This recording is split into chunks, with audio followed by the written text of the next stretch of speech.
Hi, my name's Jason, and I used to be just a good old average American kid living in upstate New York. There's me.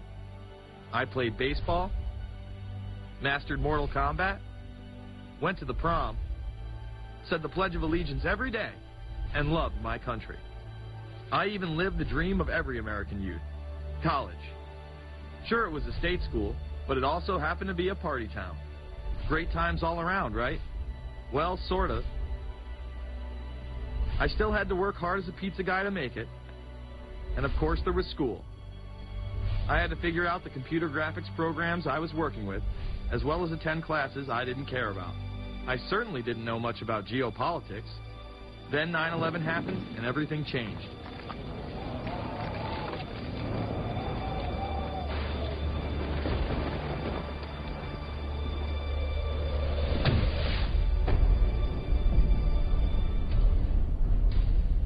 I was pissed. How dare the Muslim extremists massacre all those people? But was it all true? Prior to the invasion of Iraq, something didn't seem right. I then did a startling thing. I actually took a look at what happened that terrible September day. What I found horrified and angered me to such an extent that I took action.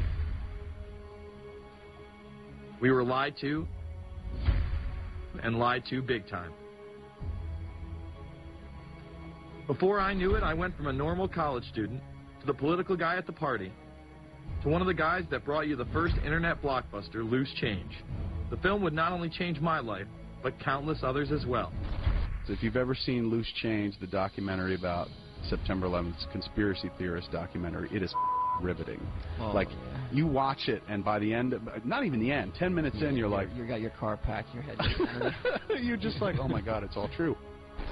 So every place, there's questions coming from this documentary. And you don't have to believe everything in the documentary to still have questions come up. And you look back and you remember what you saw and what you were told, and now you have questions.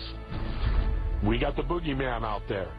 Wow. See, for many years it was communism, then it was the war on drugs, now it's the war on terror. All through our life we've had to have a boogeyman. Loose Change took the truth about 9/11 into the mainstream with over 100 million views and allowed me to travel the country and even take on some of my detractors.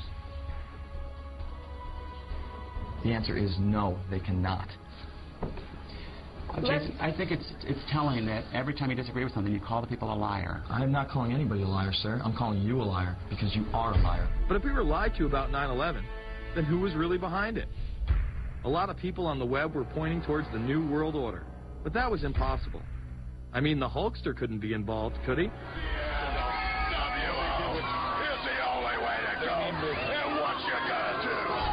So I set out to find out if a New World Order really existed. And if it did, what was it? Who was involved? And what were their goals? The very word secrecy is repugnant in a free and open society. And we are, as a people, inherently and historically opposed to secret societies, to secret oaths, and to secret proceedings. For we are opposed around the world by a monolithic and ruthless conspiracy. It is a system which has conscripted vast human and material resources into the building of a tightly knit, highly efficient machine. Its preparations are concealed, not published. Its mistakes are buried, not headlined. Its dissenters are silenced, not praised. No expenditure is questioned, no rumor is printed, no secret is revealed. Some cringe when they hear the term New World Order, despite all of these prominent people using it.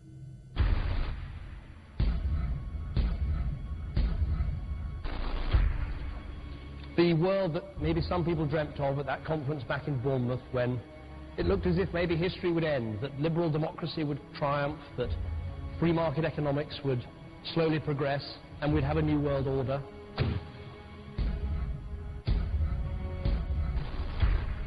And together they helped to create, were the principal leaders in creating, a new world order and a winning strategy in the Cold War.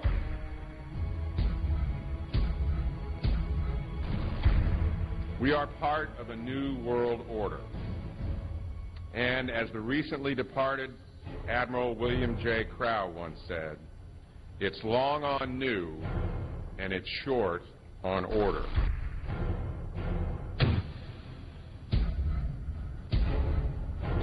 Walter Isaacson wrote a wonderful book about some of the wise men who helped shape the New World Order following the Second World War.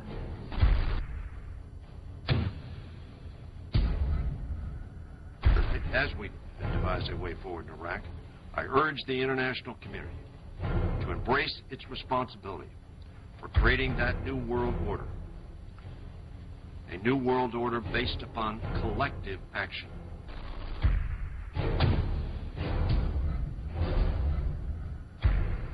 The transatlantic partnership was never just the foundation of our security. It was the foundation of our way of life. It was forged in experience of the most bitter and anguished kind. Out of it came a new Europe, a new world order, a new consensus as to how life should and could be lived. And just like that, it was gone. It was a new world order. That's what President George H. Bush said. Harvard historian Francis Fukuyama pronounced the end of history. In fact, when it is used, that person is often dismissed out of hand because of the perception that it is nothing more than a conspiracy theory. Actually, the idea of global governance and a one world order has been around for centuries, and the term New World Order has been used frequently in recent history. The New World Order means different things to different people, but to those who expect to be in control of it, it means the same thing.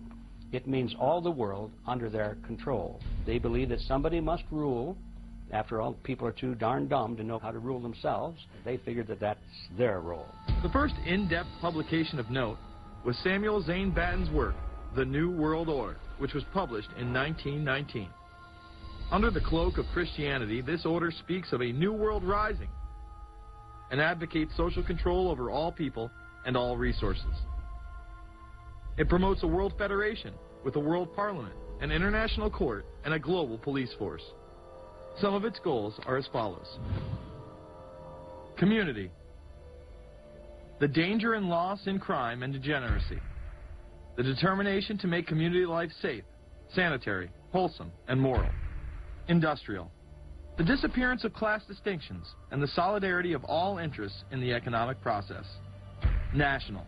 The conception of the nation's welfare as the supreme concern, with the policy that everything shall contribute to this end, and every person must do some useful work. International. The creation of an international mind, with a world consciousness and a world patriotism. The destruction of every arbitrary power that can separately and of its single choice disturb the peace of the world. Well, government is good, right? It put an end to war. Well, it could put an end to war because you just only have one dictator. I think Adolf Hitler had that in mind. He wanted a world government too, with himself as the master leader. Many have regarded Hitler as the apex of evil, a true heart of darkness.